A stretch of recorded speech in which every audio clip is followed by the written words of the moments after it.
Breaking. Becky Hale, beloved community organizer and barista at the Verdant Cup, has died in a sudden accident. Further details to follow. The alert popped across phones and browsers, a headline and a chorus of many. For a moment, it seemed like any other notification, something to scroll past between meetings, between errands, between the small, inconsequential churn of a Tuesday. Then the notification multiplied. People who loved Becky, some intimately, some in the quiet, partial ways people love public figures in their neighborhoods, sat very still and read it again, as if a second reading might unbreak the sentence. I still remember where I was. I stared at my laptop, like it was an unnatural object someone had put in my life, and hoped I could lift the lid and find Becky sitting across from me like she always had been, hair tied in a stubborn knot, coffee-smeared apron, voice like warm socks. Instead, there was only an indentation where she used to sit, the place at the table that had collected her crumbs and napkins, and the small stack of mismatched postcards she often dropped off on my desk. I had known Becky for 12 years.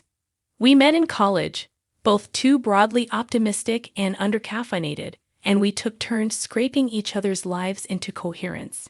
Jobs, breakups, moving boxes, late-night fries shared outside the only diner that still accepted cash. Becky was a woman of tiny mercies.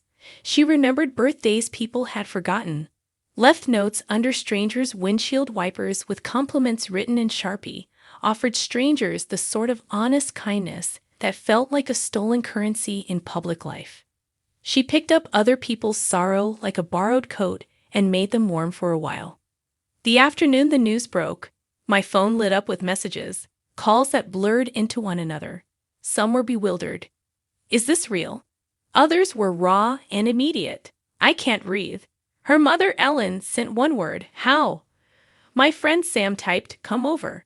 I walked out of my office and the city seemed a little more brittle, like someone had tapped the windows and the world had answered with the wrong echo.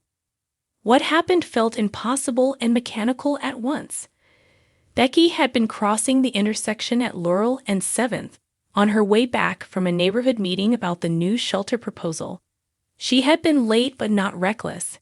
Her shoes were practical, the scarf she wore frayed at the edges from months of use. Someone said a bus was speeding to make a turn. Someone else said the driver swerved when a dog ran into the road. Reports tangled and contradicted each other. By the time the police tape came down, the city had already begun to stitch the event into 1,000 small stories, none of them whole. The death certificate would say blunt force trauma.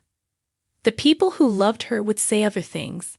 I would later say that Becky died making the smallest, noblest choice she ever did, to keep going down the street when there were so many reasons not to.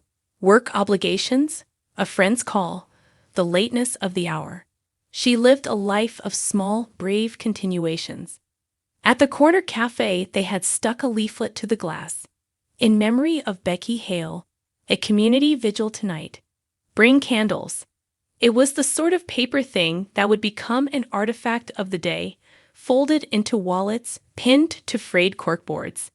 People would look at the leaflet and remember that they had smiled at Becky last week, that she had lipstick smudged on the edge of a cup and had told them about a child who had baked their first brownie.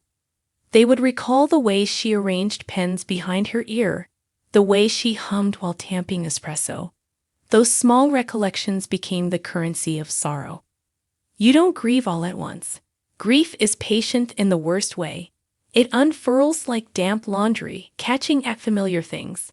For days, I floated in a thick fog of small tasks and big silences. The baristas at the Verdant Cup closed early the afternoon after the accident. They left a row of cups on the counter, the final one still warming under the underlights.